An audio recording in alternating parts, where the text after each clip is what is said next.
Vladimir Zelensky, président de l'Ukraine, vient de limoger son général de forces armées aériennes pour avoir été responsable de la destruction du F-16, F-16, un avion de chasse, un avion de combat fourni par les Américains. Вирішив замінити командувача повітряних сил Збройних сил України. Я безмежно вдячний всім нашим військовим льотчикам, всім інженерам, всім воїнам мобільних вогневих груп, розрахунків, ППО. Усім, хто дійсно б'ється для України, для результату. І це потрібно так само на командному рівні. Ми повинні посилюватись і берегти людей, берегти особовий склад, берегти усіх наших воїнів. C'est une grande perte pour l'Ukraine. L'avion a été abattu et crashé pendant l'attaque des Russes sur l'Ukraine. Ce sont des avions qui ont été demandés avec beaucoup d'ampleur aux États-Unis et au reste des membres de l'OTAN pour pouvoir soutenir leur guerre contre la Russie. Maintenant, après avoir limogé le chef de l'armée aérienne, il a été remplacé par une autre personne. Qu'est-ce qui s'est passé? Cet avion était évidemment dans les airs pendant que les Russes frappaient sur l'Ukraine avec leur plus grande frappe. Dernièrement, avec les missiles, centaines de missiles, centaines de drones, faisant une destruction massive dans l'Ukraine. C'est au même moment que malheureusement cet avion a été frappé, F-16, tombé et crashé avec le colonel Oleksiy. Colonel Oleksiy en tant que pilote. Ceci évidemment n'est pas une très bonne nouvelle.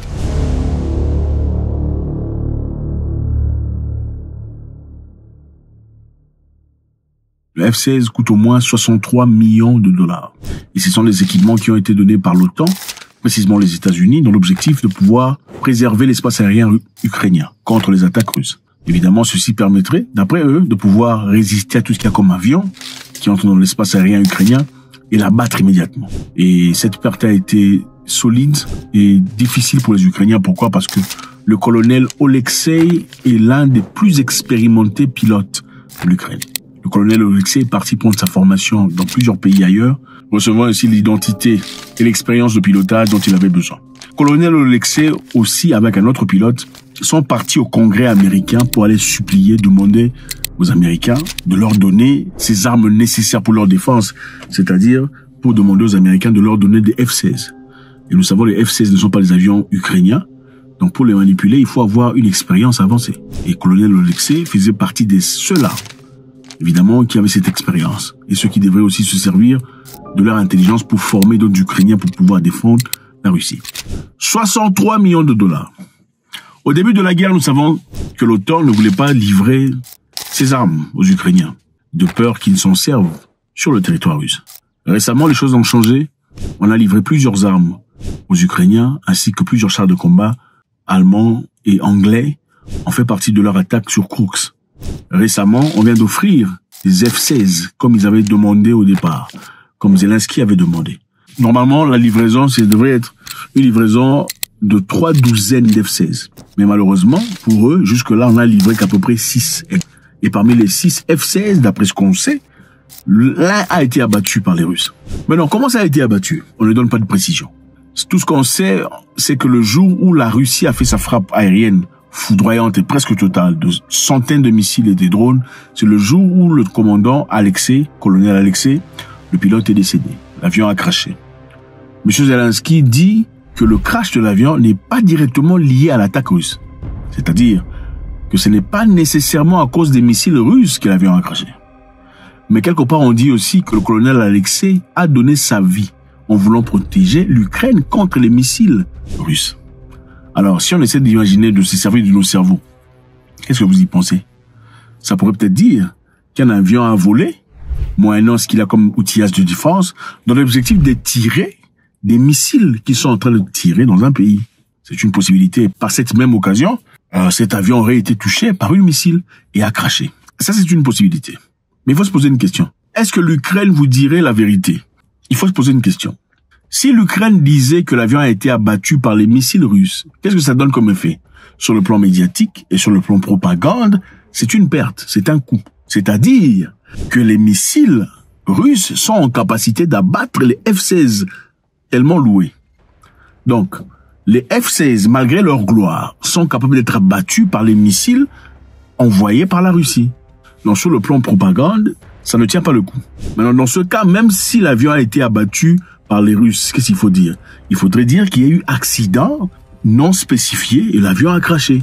Mais ce qui a été dit, comme on l'a dit précédemment, l'avion a décollé dans l'objectif de protéger les Ukrainiens contre les missiles qui arrivaient.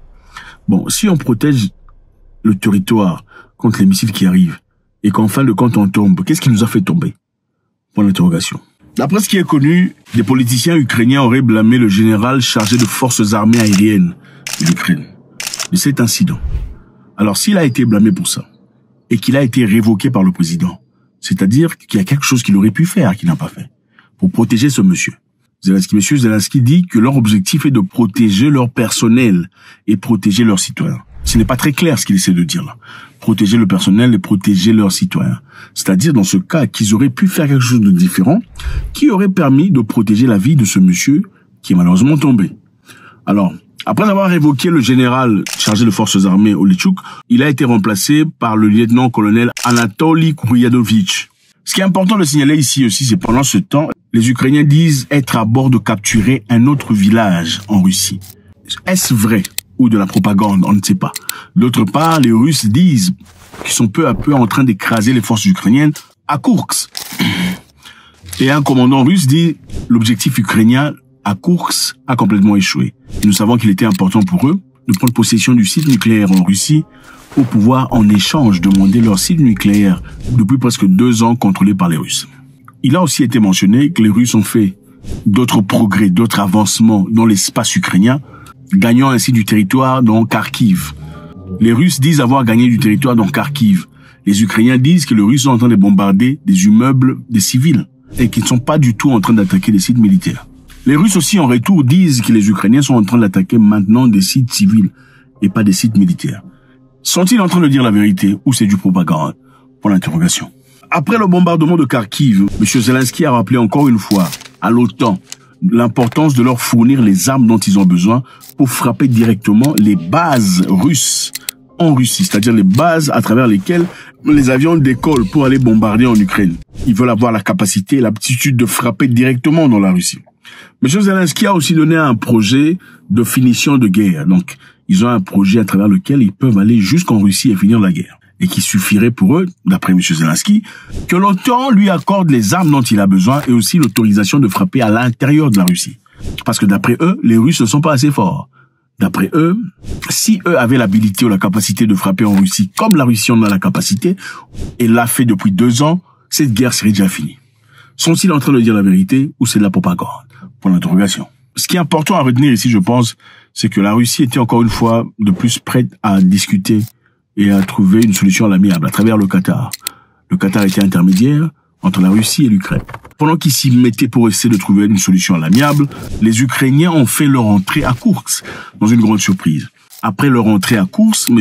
Vladimir Poutine a dit qu'il n'y aura plus de négociations, puisqu'ils ont violé leurs propres paroles.